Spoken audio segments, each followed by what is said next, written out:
Jeffrey Epstein. Jeffrey Epstein. Des présidents, des princes, des milliardaires, des avocats célèbres, des figures politiques. Dans les dossiers judiciaires, dans les carnets d'adresses, dans les registres de vol, certains noms reviennent. Thank you. Des noms puissants, des noms connus, des noms cités dans des documents officiels.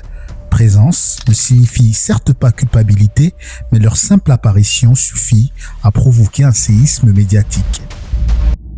L'affaire Epstein est l'une des affaires de pédocriminalité les plus tristement célèbres du XXIe siècle, parce qu'elle ne concerne pas seulement un homme, mais un système.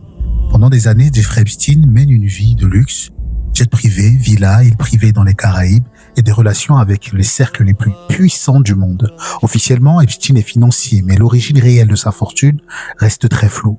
Ce que la justice établira plus tard, c'est qu'il met en place un système de recrutement de jeunes filles mineures attirées par de l'argent, par de fausses promesses et enfermées dans un cycle d'abus sexuels.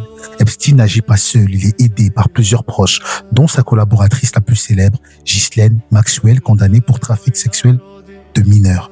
En 2008, il est déjà condamné une première fois, mais il bénéficie d'un accord judiciaire exceptionnellement clément. Il évite une vraie peine de prison et reprend presque normalement sa vie. En 2019, il est finalement arrêté par la justice fédérale américaine pour trafic sexuel de mineurs.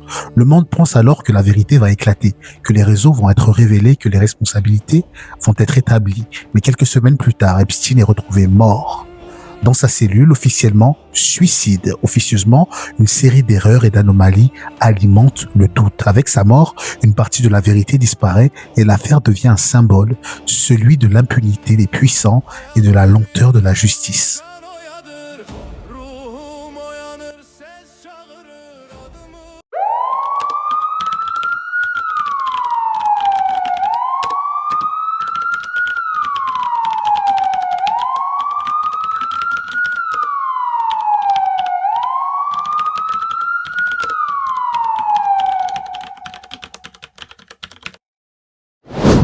Depuis la mort d'Epstein, l'affaire n'a jamais vraiment disparu. Elle revient à chaque publication de documents, à chaque témoignage, à chaque nom dévoilé. Ces derniers jours, de nouvelles vagues de documents judiciaires et d'archives ont refait surface. Courriels, carnets d'adresses, comptes rendus d'audition, registres de vol. Certains noms étaient déjà connus, d'autres réapparaissent après des années de silence. Et certains circulent désormais sur les réseaux sociaux sans confirmation judiciaire formelle. Ce qui frappe dans ces nouvelles révélations, ce n'est pas seulement la quantité de documents, c'est leur contenu. Des contacts répétés avec des figures puissantes, des invitations, des déplacements et une proximité durable entre Epstein et les élites politiques, économiques, culturelles. Les survivantes dénoncent encore aujourd'hui un tri dans les informations rendues publiques, des passages caviardés, des identités protégées et le sentiment que tout n'a pas été révélé. La question centrale a changé. Elle n'est plus seulement qu'a fait Epstein, mais qui savait, qui a protégé qui et pourquoi ce système a pu fonctionner si longtemps sans être stoppé.